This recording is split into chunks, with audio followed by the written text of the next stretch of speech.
আসসালামু আলাইকুম, welcome back to my channel Antu ফ্যাশনের পক্ষ থেকে সবাইকে স্বাগতম জানাচ্ছি। আশা করছি সবাই অনেক বেশি ভালো আছেন। আলহামদুলিল্লাহ আমিও ভালো আছি।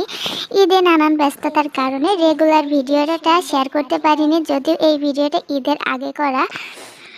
তো ঈদে সবার সাথে আনন্দটা ভাগাভাগি করার জন্য গ্রামের বাসায় যাওয়া লেগেছে, অর্থাৎ বাপের বাড়ি এবং শ্বশুর বাড়ির দুনো জায়গায় যেতে হয়েছে। তো এই ড্রেসের ফুল ভিডিওটা আমি কিন্তু এর আগে শেয়ার করেছিলাম। আজকে আমি এই শুধুমাত্র কোটির কাটিং এবং সেলাই ভিডিওটা শেয়ার করব। আশা করছি তোমাদের কাছে অনেক বেশি ভালো লাগবে যদি একটু ধৈর্য সহকারে দেখো। তো এবারে ঈদের জন্য মা মেয়ে গজ কাপড় কিনে ম্যাচিং ড্রেস বানিয়েছিলাম। তো আমি জামাটা আগে থেকে রেডি করে নিয়েছিলাম। তো তার উপরের কাপড়টুকু দিয়ে আমি 4 ভাঁজে ভাঁজ করে নিয়েছি কোটির জন্য। তো কোটিটা কাটিং করার জন্য সেম আমি উপর থেকে নেট কাপড়টা বাদ রেখে দেন গলা যতটুকু নিয়েছিলাম, তো তার থেকে আমি কোটির কাপড়ে গলা লম্বাটা নিয়েছি 2 ইঞ্চি পরিমাণে, আর চওড়া কিন্তু 2 ইঞ্চি রয়েছে। তো এই যে সেম প্রসেসে নিয়েছি, কিন্তু কোটিটা আমি লম্বা দিয়েছি 13 ইঞ্চি। কোটিটা লম্বা দিয়েছি 13 ইঞ্চি দিয়েছি। তো এই যে দেখো, আমি প্রথমে পিছন পাটের গলাটা কেটে নিলাম, আর সামনের পাটের গলাটা একটু পরে কাটবো। তো এখন সাইড থেকে আমি এটাকেও কেটে নিচ্ছি। তো হিপ যার যত আসবে সে অনুযায়ী কিন্তু কেটে নিতে হবে। যেহেতু আমি প্রথমে উপরেরটা কাটিয়েছি, সেই মাপে কিন্তু এটাকে কেটে নিয়েছি। এবং এই যে দেখো, কোটির গলাটা কিন্তু 2 ইঞ্চি লম্বা নিয়েছি, আর এই যে সামনে থেকে আমি এটাকে কেটে নিচ্ছি। তো এই যে আমাদের কোটিটা কিন্তু কাটিং করা শেষ। তো এখন কোটিতে আমি যেহেতু একটু হাতাটা লম্বা রাখতে চাচ্ছি, তো তার জন্য এখান থেকে এই যে খোলা অংশ থেকে 2.5 ইঞ্চি পরিমাণে রেখেছি। আর এই যে এখানে যার যত ইঞ্চি লম্বা আসবে হাতা বাদ দিতে চাচ্ছে তত ইঞ্চি লম্বা দিয়ে দিতে পারো। তো আমি এখান থেকে হালকা মাঝখানে ডাউন দিয়ে হাতাটাকে কেটে নিচ্ছি এখন। তো এখানে দেখতে পাচ্ছ হাতাটা কিন্তু আমার কাটিং করা হয়ে গেল। তো এখন এখানে কিছু নেট কাপড় আমি এমন আড়াআড়িভাবে কেটে নিচ্ছি, আর তার সাথে কিন্তু এমন ফলসের কাপড়ও কিছু আমি এমন আড়াআড়িভাবে কেটে নিব, অর্থাৎ কোনাকুনিভাবে কেটে নিতে হবে। এগুলো কিন্তু আমাদের ড্রেসে পাইপিংয়ের ক্ষেত্রে লাগবে। তো এই যে আমি এখানে কোটির একটি পার্ট নিয়ে নিয়েছি। তো এখানে 2 ইঞ্চি পরিমাণে প্রথমে আমি একটি টুকরো কাপড় নিয়ে নিয়েছি। তো টুকরো কাপড়টাকে নিয়ে আমি এটাকে বরাবর সেলাই দিয়ে নিচ্ছি।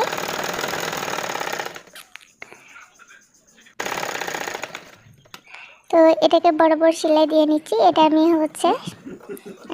এখন আমার কাছে মনে হলো কাপড়টা আর একটু ছোটো হলে ভালো হতো, এই জন্য আমি 1/2 ইঞ্চি পরিমাণে কাপড়টা কেটে নিলাম। আর এই যে সামনে অবশ্য পট্টিটা সামনের থেকে লাগাতে হবে, নিয়ে লাগানো হলে এই যে পিছন পাটে নিয়ে এসে এটাকে প্রথমে একটু ভাঁজ দিয়ে দেন আরেকটু ভাঁজ দিতে হবে। তবে পট্টির জন্য যে সেলাইটা দিয়েছি ওই সেলাইয়ের উপর থেকেই কিন্তু আর একটা সেলাই দিতে হবে। এই জায়গায় সেলাইটা যেন ডাবল না হয়, তাহলে কিন্তু দেখতে একদম বাজে দেখা যাবে। তো এই যে আমি কিন্তু পট্টিটা লাগিয়ে নিলাম। তো দেখতে পাচ্ছ সুন্দর হয়েছে লাগানো। তো এইভাবে আমি আরও একটি পট্টি লাগিয়ে নিব। তো এই পাটেও কিন্তু আমি একইভাবে সেম প্রসেসে পট্টিটা লাগিয়ে নিয়েছি। তো পট্টিটা লাগানো হয়ে গিয়েছে। তো এখন পিছন পাটটা নিয়ে নিয়েছি। তো পিছন পাটের সাথে এখন সামনের পট্টির একটি অংশ আমি জয়েন্টে দিয়ে নিচ্ছি। তো সোজা পাশটা ভিতরে এবং উল্টো পাশটা বাইরে রেখে দেন শোল্ডারটাকে জয়েন্টে দিয়ে নিতে হবে। তো জয়েন্টে দেওয়া হয়ে গেছে। এখানে হাতার কাপড় নিয়েছি, আর হাতারের মিডিলে একটি জয়েন্টে দিয়ে নিলাম। তো জয়েন্টে দিয়ে নিয়ে এই যে শোল্ডারের মাঝখানে রেখেছি, রেখে দেন 2 সাইড থেকে সেলাই দিয়ে নিতে হবে। তো এইভাবে আমি হাতাটা লাগিয়ে নিলাম। তো এইভাবে কিন্তু আমি অপর সাইডের হাতাটাও লাগিয়ে নিব। তো তোমরা যেভাবে হাতা লাগাতে সুবিধা মনে করো সেভাবে লাগাতে পারো, তবে আমার কাছে এটাই সুবিধা মনে হয়, এই জন্য এইভাবে লাগালাম। এই যে এখন হাতায় সেমভাবে কিন্তু আমি পটিটা আবারও লাগিয়ে নিচ্ছি।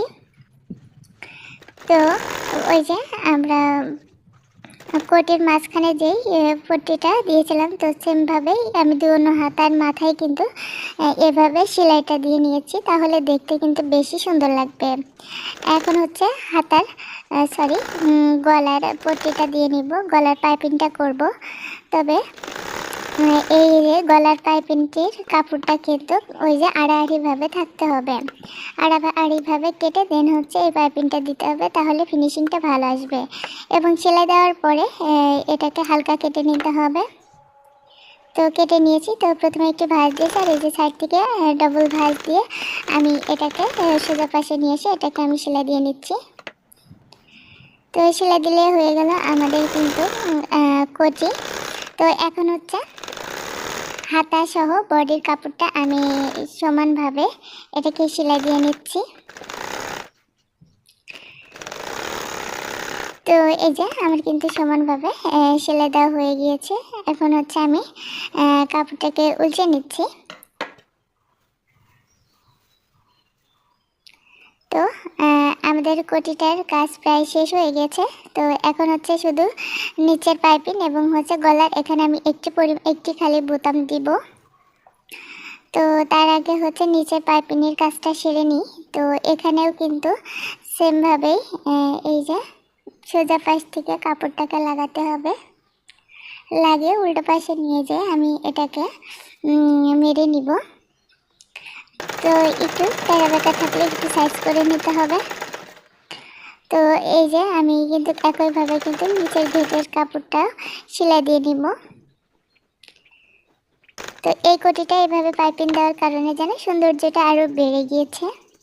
তো বাস আমাদের কিন্তু কোটিটা রেডি হয়ে গিয়েছে। তো এখন হচ্ছে আমি একটি বোতাম নিয়েছি, এখানে লাগিয়ে দিলাম। এখন আমি আরেকটা টুকরো কাপড় নিয়েছি, নিয়ে প্রথমে দুই সাইডের থেকে একটি করে ভাঁজ দিয়ে এবং মাঝখান থেকে আরেকটি করে ভাঁজ দিয়ে আমি এটাকে সেলাই দিয়ে নিয়েছি। সেলাই দিয়ে নিয়ে এখন হলো যে জায়গায় বোতাম লাগিয়েছিলাম তার সমানে রেখে অপর সাইডে কিন্তু এটা লাগিয়ে নিতে হবে, আর এটা কিন্তু অবশ্যই উল্টো সাইড থেকে লাগাতে হবে।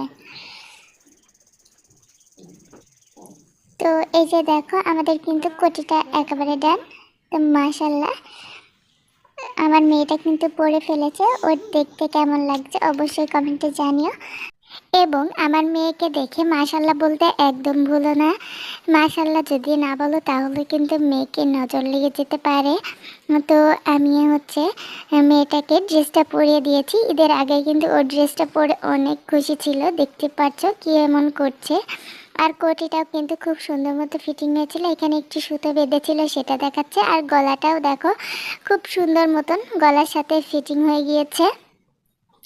তো যারা যারা এই ড্রেসের ফুল ভিডিওটা দেখোনি তোমরা চাইলে কিন্তু আমার চ্যানেল থেকে দেখে আসতে পারো। তো ভিডিওটি ভালো লাগলে লাইক কমেন্ট শেয়ার এবং সাবস্ক্রাইব করে পাশে থেকো। ধন্যবাদ জানাচ্ছি সবাইকে এতক্ষণ আমার সাথে থাকার জন্য। আর এবারের ঈদটা তোমাদের কেমন কাটলো অবশ্যই কমেন্টে জানিও।